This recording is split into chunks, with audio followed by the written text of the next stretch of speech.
Yo yo yo mga choy. So gandang umaga diyan mga choy. So ito na pala yung pinakahihintay, yung part 2. Yung part 2 ng ating video, yung introduction of ng Bless Global. Kung saan dito ngayon maitatakil natin or pag-uusapan natin kung paano ba or ano ba yung mga function ng World Exploration Quiz. At pangalawa ay yung mining. So ano ba yung campaign mining? At yung panghuli is how to upgrade, no? Kung saan tayo mag-upgrade tayo ng equipment gears. So please subscribe and hit the notification bell and suggest comment down below sa mga pwede nating for the future video natin. So tara!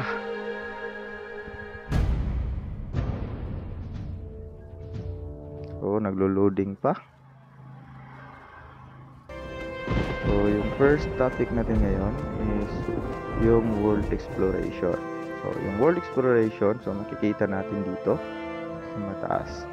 So, yung world exploration natin ngayon is 5 siya, no? Need natin siya i-achieve ng 5.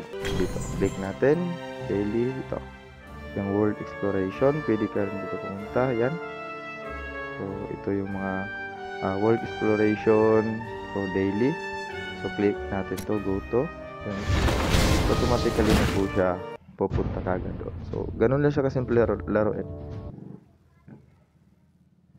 Dito na naman, so nagluluto na siya. So kung makikita nyo yung previous video natin, dito rin siya. So pag dito ka pa sa na level 82, so hanggang pabalik-balik siya, no, dito. Pero yung kagandahan kasi nito sa world exploration mga choy is madali mo siya, no? madali lang ma-level up. One agad tayo.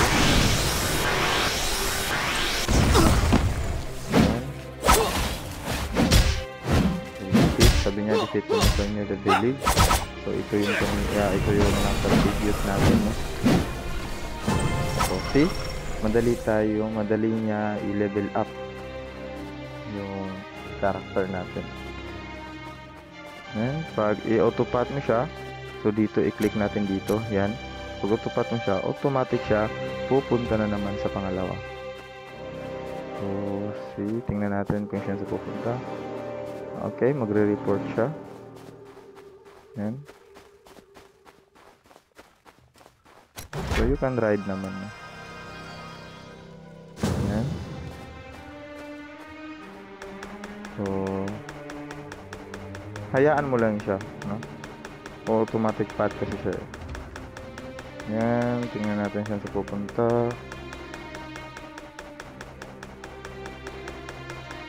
Okay, so dito i-gather niya yan 4.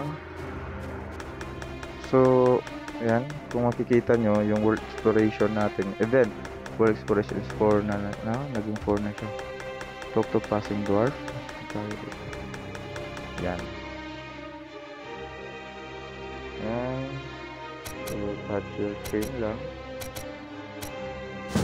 So kung makikita nyo, tapos na tayo or na-achieve na natin yung world exploration. Yes. So tingnan natin. So nakita nyo yung XP natin. So napakalaki ng binigay niya. So yung pangalawa naman, ano ba yung mine campaign? So mine campaign, dito tayo. So mine campaign, click natin dito. Kung makikita nyo itong 3 lines na to, click natin yan. So hanapin natin yung campaign dito, click natin to. Yan. So Wild Hunt, Mine, Chaos, and Infinity. So i-click natin itong Mine. Yan. So makikita nyo dito tayo sa Dwarven Mines. So Frozen Mines, level 39. So pasok tayo dito, no? So level 39 dito, pasok na naman tayo dito. So 49. So sa 49 need to refine 5. So the next topic na naman, ita-topic natin kung ano ba itong refine, need to refine 5 na. So di tayo pwede dyan. So sa ngayon, dito muna tayo sa 39. So click enter lang tayo. Yan. So hintayin muna natin, naglo-loading siya. So dito na tayo. So ito na siya. Yan. Dito mga choy, dito tayo magmamine. So yan, hanapin natin. Merong tatlong klaseng core crystal dito. So may white. Yan. Yung white mga choy is kadalasan kasi di namin kinukuha yan kasi maliit lang yung bigay dyan ng crystal. Yung green naman mga choy is yun, is malaki-laki, pwede na rin yun, no? Pwede na rin yun. Pero yung mas malaki, ito talaga. Itong blue crystal. Yan. So i-mine natin siya. Paano ba siya i-mine? So i-click lang natin yan. So pupunta tayo dito, kunwari dito tayo. Then tabihan natin, so may lalabas niya naman. So automatic click lang yan. So ano ba yan? Yung crystal na yan, no? Bakit tayo kumukuha dyan? Mamaya mga choy, i-discuss ko sa inyo, no? So yan, nagmamine siya. So tingnan natin yung bigayan. So 36. So i-try natin itong white. Yan, try natin kung magkano bigayan dito. Yan. So wait muna habang nagmamine siya.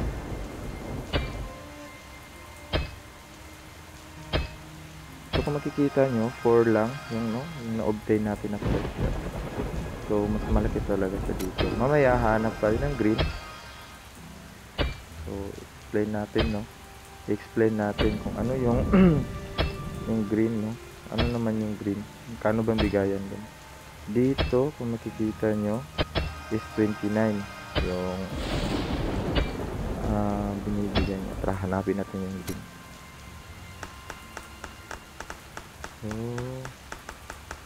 So since nag-tutorial tayo, so hayaan muna natin yung blue na yun, no? Pero kapag naglalaro kayo, kunin nyo talaga yung kasi maraming naghanap. So bihira lang yun makita yun. So ito yung green mga choy. So click natin, tabihan natin, then click mine lang. Yan, tingnan natin kung magkano bigayan.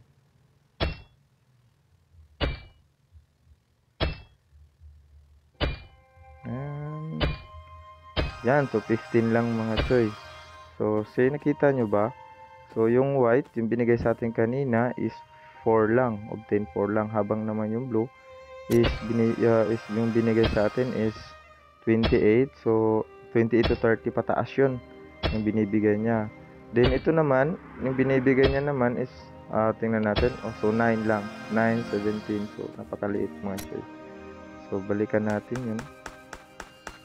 So alam nyo mga choy, kagandahan nito, pwede kayo dito mag-upgrade, no? Dito lang tayo mag-upgrade. Try natin dito kung pwede ba tayo dito.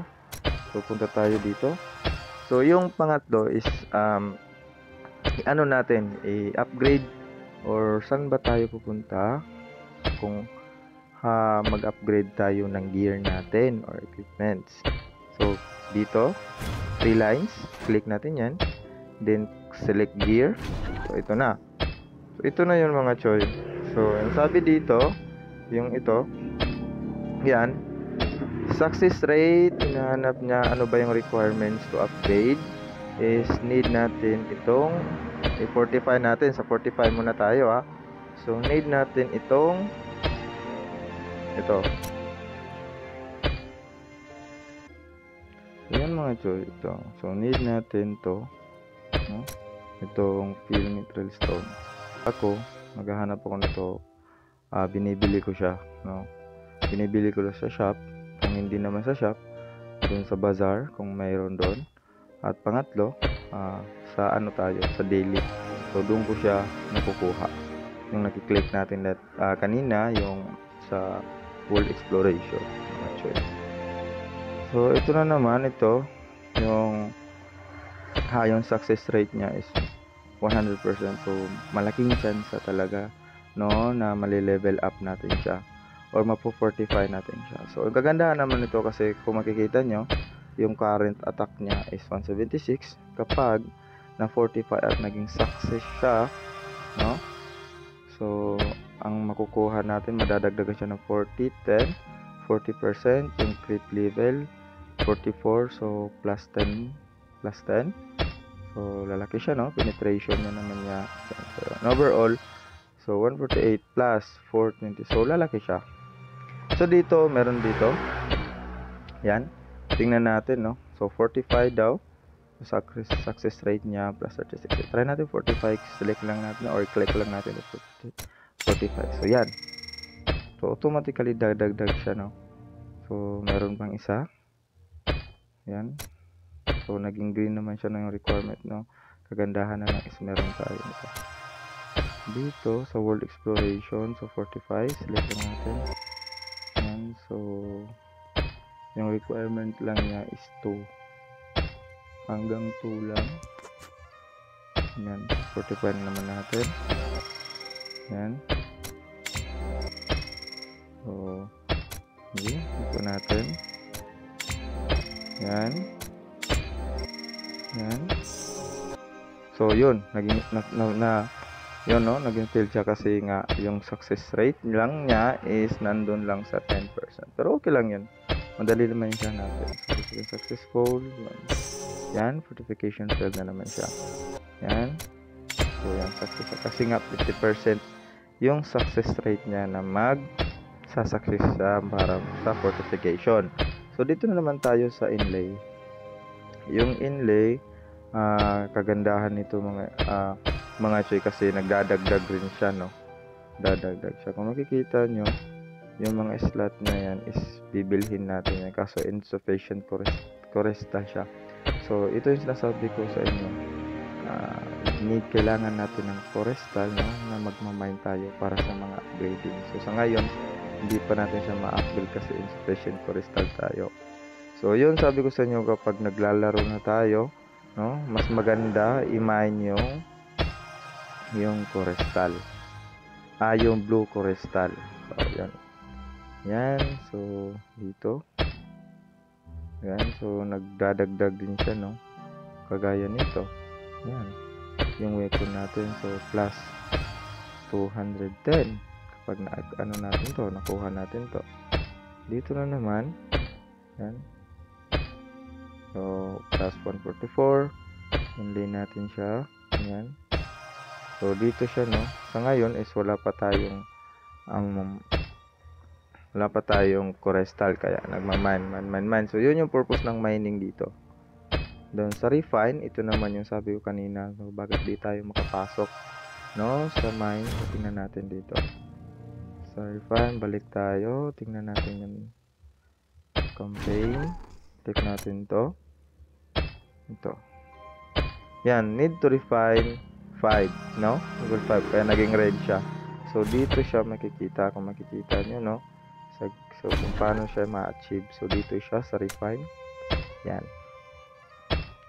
So level 1, 0 pa tayo. So, bago lang to, no. Ayan. So marami siya. So i-try natin i-refine. Sino i-try natin dito? So kagagandahan niya is yan, plus 21%, no. Yan. Ito napaka liit ng tsansa. Select natin to. So 50%, refine 50%. Yung yan, success rate 86. So tingnan natin kung maging na-success siya, no? Tingnan natin success rate. Yan. And select natin dito. Ito yung 72. So try natin, no, kung magsa-success siya sa 72%. So refine tayo, tara. Click nyo lang yan. So refine is successful siya. So naging success siya. Yan. So dito balik tayo, explain ko lang na so hindi pa na wala pang ubo natin. So ito, bakit hindi siya, no, nagmo-move na ano naman tayo, kasi need natin to, yan, so lahat ma-refine natin to bago siya mag level 1. So refine 5 times for free with France privilege card. So yun, mga offer niya yan. So, sa extract na naman for example mga choy, ito hanap tayo na pwede natin ma-extract, ganyan, ito. So yung ano lang, So yan, no, need natin ng Corestal again. So napakalaking ano talaga ng impact sa atin ng Corestal, no? Napakalaki ng impact nito ng Corestal na to. So marami siyang magagamit, no? Pero yan, tiis lang tayo, mind lang ng mind tayo. So I hope may natutunan tayo dito, no? May natutunan tayo sa tutorial natin ngayong araw na to. Kung may isasuggest kayo, just comment down below. Comment nyo lang. So pwede natin aralin ng sabay-sabay. So yun mga choy, I hope may natutunan tayo ulitin. At kung nagaganahan ka sa video na to, so paki-subscribe and huwag nyo ipakait sa akin yung hit na notification bell and also comment down below and like and share na rin po. Ayun, sana sa ulitin and the choy is out.